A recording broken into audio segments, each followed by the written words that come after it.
یسوع مسیح کے عظیم و جلال نام میں آپ سب کی خدمت میں اسلام عرض کرتا ہوں، اور آج کے اس ٹاپک کے اندر ہم جو سیکھنے والے ہیں کہ یہ کیوں کہا گیا تھا کہ کیا ناصرت سے کوئی اچھی چیز نکل سکتی ہے۔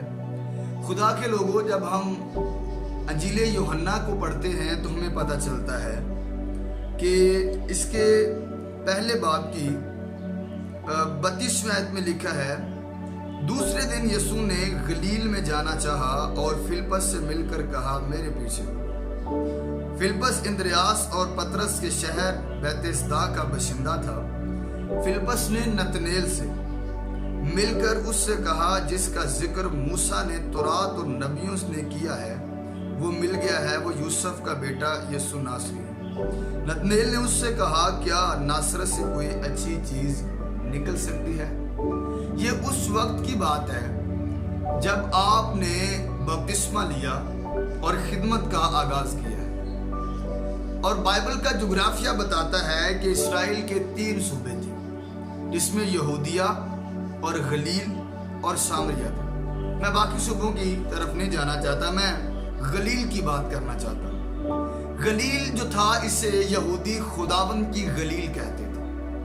یہاں تقریباً 19 قسم کے درخت اور بڑے خوبصورت پھل تھے جو کم و بیش یہیں پر ملتے تھے، اعلیٰ نسل میں، اور یہ بڑا اٹریکٹیو ایریا تھا، سرسبز بہت زیادہ تھا۔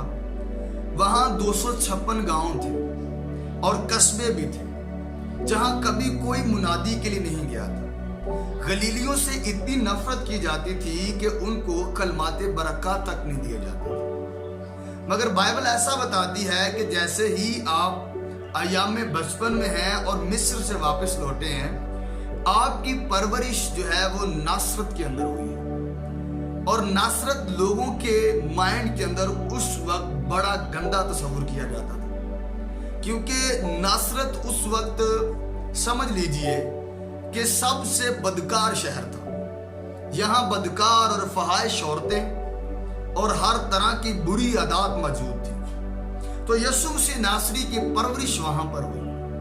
فلپس نے جیسے ہی آ کے نتنیل سے فرمایا کہ خرسطس ملا ہے جو ناصرت میں رہتا ہے، وہ بڑا شاکڈ ہوتا ہے۔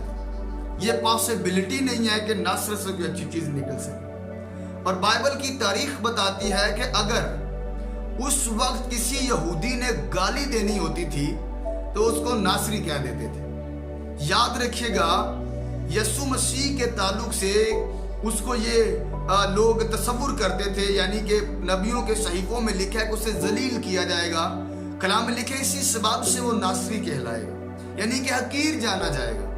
اور یاد رکھیے گا، میں آپ کو بتانا چاہتا ہوں، یسوع مسیح کی زندگی کے متعلق جب ہم پڑھتے ہیں، اگر ایک ایسا شخص ہے اسے سنیاس لے لیا ہے، یا وہ گیا جنگل میں چلا گیا ہے، یا کسی اور جگہ پر جا کر اس نے اپنے آپ کو سنیاس میں ٹھہرا دیا، اور 15 سال کے بعد واپس آ کر کہتا ہے کہ میں نے دنیا سے بالا تر ہو گیا ہوں، میں بڑا پاک ہوں، میرے اندر دنیا داری ہے ہی نہیں ہے۔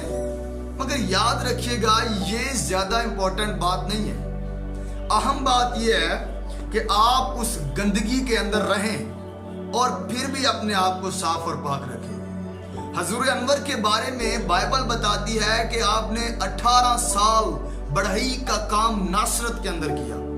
وہاں آپ کی شاپ تھی جس کے باہر لکھا ہوتا تھا، میرا جوا ملائم ہے۔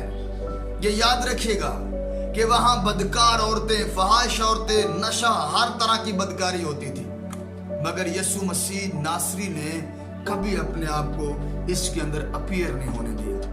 آپ نے وہاں رہ کر زندگی گزاری، لڑکپن گزارا، خاص جوانی اپنی گزاری، اور پھر یشلم میں ہیکل میں کھڑے ہو کر کہا، کون ہے جو مجھ پر گناہ ثابت کرتا ہے؟ خدا کے لوگوں، مسیح انہی راستوں سے گزرا ہے جن سے ہم گزرتے ہیں۔ ہمارے اوپر بھی بڑی ٹیمپٹیشنز آتی ہیں، مگر ہمیں مسیح کی طرح سدھ ہونا ہے اور اپنے آپ کو پاک رکھنا ہے، اور جب ہم پار نکل جائیں گے